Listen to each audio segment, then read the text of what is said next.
So I've been going through the process recently of hiring a bunch of new Radiant players to help out with the website, and I thought it would be really cool to find some one tricks to help out with some of the agent courses. If you guys don't know what one tricks are, this term is generally used to refer to people as one trick ponies, meaning that they only play one agent and one agent only. Now, of course, this is a bit of an exaggeration where the term is derived from. The skills from many agents transfer over, and just because you're a Radiant Omen player doesn't really mean that you're just going to switch to Jet and drop down to Gold. You'll probably play it at a less efficient level, but I'm willing to bet that most players who hit Radiant playing one agent could probably hit Radiant on another agent in a reasonable amount of time. But the reason that one tricks are really cool to me is because these are the players that are going to know everything there is to know about that agent. I'm particularly fascinated with the ones who really push their agents to their limits. That's what this video is about, because for our Viper course on the website, we actually got the Radiant Viper player Swoopy to help us out with our course. And Swoopy actually plays so much Viper that he even has a technique named after him called the Swoop Peek. This refers to using Viper's smoke as a tool to peek your enemies, as previously when the smoke would come down, you'd actually be able to see your enemies before they could even see you. Obviously, this would be pretty strong, however, in patch 3.07, this was actually patched out. But swoop peeking actually can still prove pretty effective against enemies to catch them off guard, and is still a tool worth using when playing Viper. This is all but one thing that Swoopy teaches you in this course on the website, but this sort of begs the question, how much more could you actually learn from a Viper one trick versus just any old controller player? Well, the answer is actually quite a lot. Even as an Immortal player myself, and a Smokes player at that, after watching through his course, it became very clear to me that I was not playing this agent to her full potential. Although Viper is my carry agent of choice on maps like Icebox and Breeze, I realized if you asked me what the best Viper walls to place on this map were, I could give you two of the best, but beyond that, I didn't really know much else to do with them. To put this into context, could you imagine if you only really knew two places to use Sova's Recon? Surely there has to be more places that you can get value out of these abilities than just two, right? Well, take a look at this wall. No, not that one, this one. And absolute lovely chat. And this push is absolutely broken. You see all the big Viper YouTubers doing it now. And this is what you do. So wall goes up at the start of the round. You're then going to throw your smoke here. Smoke goes up. You're then going to pick up your smoke, come back down on this side. People on boiler can't see over. And while your team is pushing A, you say, "Forward man, all of you go A, I have a perfect flank." And now you're on a really good flank round, straight through mid with insane timing, off the start of the round. And this honestly will win you a round every single game. And it will get you 2 or 3 kills every single game. This push is really, really strong. I personally really love these sorts of tactics that are always good for one round. The line here can obviously get a little warped between gimmicks and solid plays, as you'll probably recognize from another one of our videos where we talk about using gimmicks and how they can hold players back. But we actually, in that video, never say not to use these sorts of things, we just say that you need to be selective about how you do use them. If you're running up mid every single round like this, then of course it's not going to go too hot for you. You're kind of overdoing it. However, I actually took this strat into one of my own games after watching Swoopy's course, and here's how it worked out for me. Spike down, attacker spawn.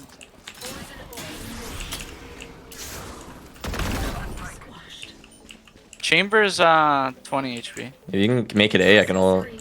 Because of this tactic that Swoopy actually taught me in the course on the website, I won a round that was probably otherwise pretty unwinnable. Before my first kill in this round, we were already in a 2v5, and it wasn't actually just a one-off scenario where this worked. I actually did this later in the same game in overtime to help us secure a huge round. This wasn't the only game that I ran this strat in. I've also done it in a few other games, and I can honestly say that this wall works incredibly well. It's actually just so clever the way that it blocks off all of the common sight lines that players will play to defend mid, and completely abuses how quickly you can flank A. Normally, I'll be able to pick up at least 2 kills using this wall before the player who was actually watching mid is even able to catch up to me and trade me. And this is part of the thing that really makes me love Controller, is how you can manipulate sightlines using their smokes and make the opposing team's life so much more difficult than it was before. Placing default smokes is the bare minimum that you can be doing on Controller, but with abilities like Viper's Wall, although literally the largest smoke in the game, it can sometimes be difficult to know exactly how to use it. This is the great strength that you get from viewing content from people who play only those agents, because they know entirely how to push those agents to their limits. Now, one of the big questions that you probably ask when you see a wall like this is, doesn't your team kind of miss out on your utility on site? And, well, yeah, of course. There's going to be a give and take with using utility for one thing over using it for another. The big goal here being that a wall in the middle of the map should actually make it easier for your team to take a site. That seems like a weird concept, but let's take a look at this from a strategic standpoint.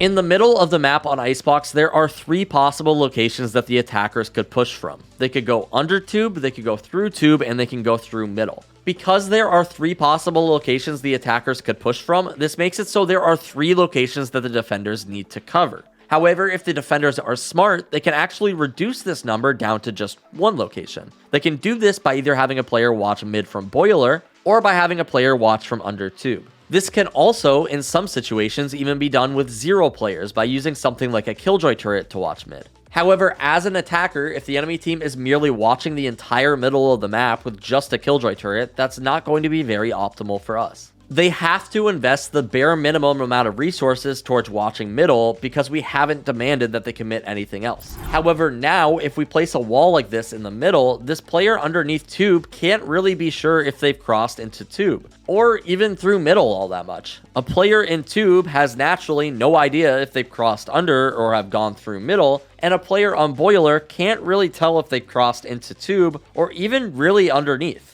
Because of this, they either need to invest more resources into helping to watch mid, or they need to just pray that you're not going to completely screw them over from lurking here. And because they have to invest more resources in watching mid, that is less resources that they can have defending the actual site that your team is pushing.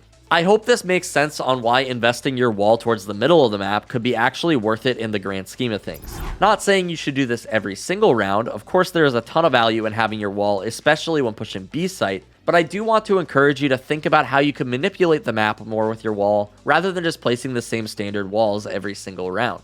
Swoopy actually did a guide for us on every single map, and I learned a lot of new things from him. The only other advice I'm going to give, and it once again a really nice tip with Viper overall, really cool mechanic, is if you look in the sky directly and then run in a straight line, you see, or if you just run in a straight line, look on the map, you get this circle. This circle basically is a guide for where your snakebite is going to land when you're running. Like running and looking straight up. So if I fire it like this, I can tell you that this snakebite is going to land about there. Close enough, right? So you can throw these snakebites looking at the sky and actually calculate where they're going to land. So this means when you're going for a retake onto B, I can do a lineup to stop bomb plant and then also clear backside.